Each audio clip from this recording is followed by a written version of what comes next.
Em nome do Pai, do Filho e do Espírito Santo. Amém. Amados irmãos, queridas irmãs, que a graça do nosso Senhor Jesus Cristo, o amor do Pai e a comunhão do Espírito Santo esteja com você, esteja com toda a sua família. Bendito seja Deus que nos reuniu no amor de Cristo. Hoje, dia 9 de maio, sexta-feira da terceira semana do tempo da Páscoa. Estamos assim vivenciando o tempo pascal, estamos vivenciando o mês mariano e com muita alegria estamos vivenciando assim esses primeiros momentos com o novo Papa da nossa Igreja, o Sumo Pontífice, o Papa Leão XIV. Então é com muita alegria que o acolhemos em nosso coração e pedindo a Nossa Senhora que interceda por seu pontificado, que seja um pontificado que possa assim realmente vivenciar com grandeza e sabedoria os dons de Deus. Então hoje é com muita alegria que convido você, convido a sua família para assim partilharmos a palavra de Deus, refletindo o Evangelho de João no capítulo 6, versículo dos 52 ao 59. O Senhor esteja convosco, Ele está no meio de nós. Proclamação do Evangelho de Jesus Cristo, segundo João. Glória a vós, Senhor. Naquele tempo, os judeus discutiam entre si, dizendo: como é que ele pode dar a sua carne a comer? Então Jesus disse: em verdade vos digo, se não comerdes a carne do Filho do Homem e não beberdes o seu sangue, não terás a vida em vós. Quem come a minha carne e bebe o meu sangue tem a vida eterna, e eu ressuscitarei no último dia, porque a minha carne é a verdadeira comida e o meu sangue é verdadeira bebida. Quem come a minha carne e bebe o meu sangue permanece em mim e eu nele. Como o Pai que vive me enviou, eu vivo por causa do Pai. Assim o que me come viverá por causa de mim. Este é o pão que desceu do céu. Não é como aquele que os vossos pais comeram. Eles morreram. Aquele que come este pão viverá para sempre. Assim falou Jesus, ensinando nas sinagogas de Cafarnaum. Palavra da salvação, glória a vós, Senhor. Amados irmãos, queridas irmãs, a palavra de Deus, nesse dia de hoje, segundo João, sobretudo nessa terceira semana do tempo pascal, nos convida a ir além das aparências do pão e do vinho. Portanto, é preciso entender o mistério a partir de dentro.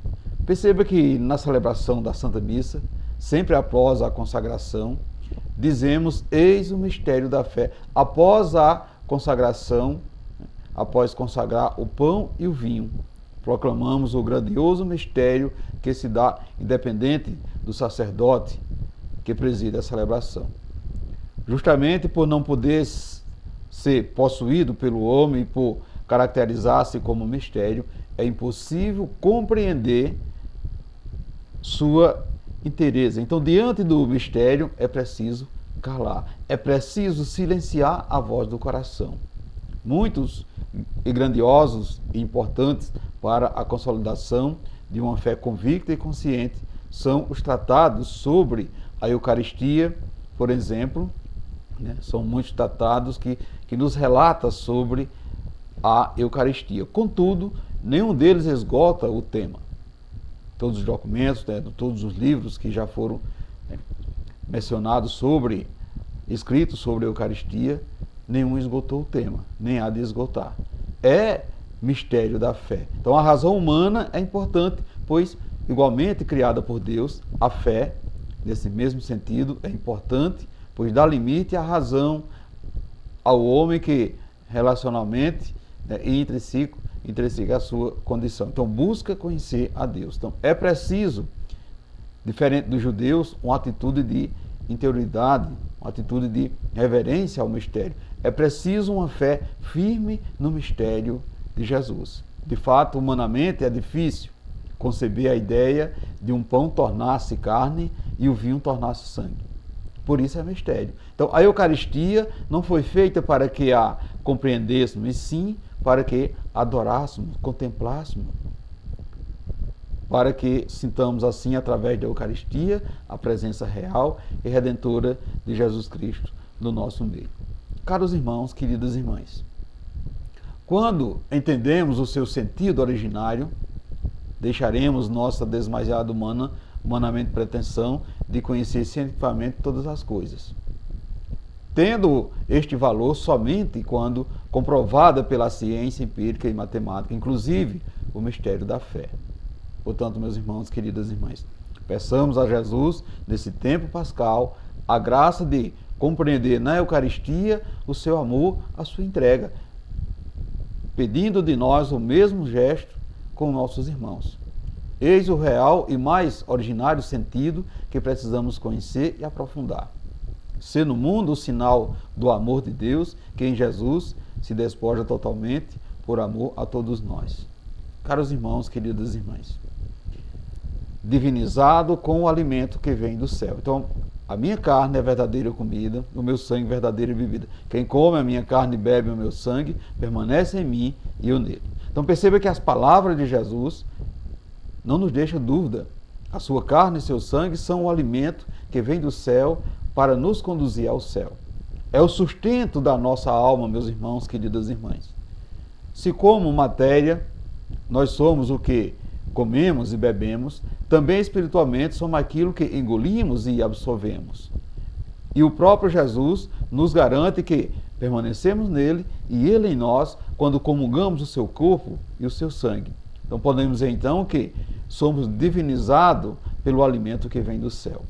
Perceba que na medida em que nos alimentamos do corpo e do sangue de Cristo, nós vamos ficando semelhante a ele, porque ele vem habitar em nós, purificando o nosso organismo espiritual.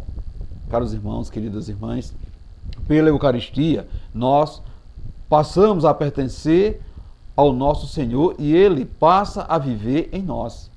Mais importante do que o pão que comemos a cada dia para o sustento do corpo é a Eucaristia, alimento que nos torna sustento para a alma e permanece para a vida eterna. Portanto, meus irmãos, queridas irmãs, quando comungamos da palavra e da Eucaristia, nós nos tornamos pessoas, quando não comungamos, da palavra e da Eucaristia, nós nos tornamos pessoas fracas, confusas, desestruturadas para o combate da vida.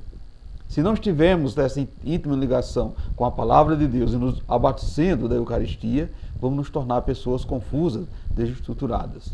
Então, do contrário, meus irmãos, quando comungamos, passamos a pertencer ao nosso Senhor e ele torna-se o dono da nossa vida e nos ressuscita a cada momento, gerando em nós confiança e conforto. Portanto, meus irmãos, queridas irmãs, você já pensou que ao comungar, Jesus vai tomando conta do seu organismo espiritual? Você sente alguma diferença quando se afasta da Eucaristia? O que pode estar impedindo a você de comungar, de receber o corpo de Cristo? Quando você adora a Jesus sacramentado, tem consciência de que ali está o corpo e o sangue de Jesus? Experimenta adorá-lo com essa certeza e perceba a diferença, a mudança dentro de si. Portanto, meus irmãos, queridas irmãs, peçamos ao Pai que o corpo e o sangue do seu Filho Jesus seja alimento para a nossa caminhada em busca de Ti, de maneira que eu não venha a desfalecer pelo caminho. Ó Pai, fazei que entendemos cada vez mais o sentido da Eucaristia, sacramento de comunhão transformadora com o Teu Filho Jesus. Que Ele seja para nós fonte de vida eterna. Assim seja. Amém. Meus irmãos, queridas irmãs, desejo a todos vocês uma santa e abençoada sexta-feira e que desça sobre todos vós a bênção desse Deus que é todo-poderoso, Ele que é Pai, Filho e Espírito Santo. Amém. E ficamos todos na paz de Cristo.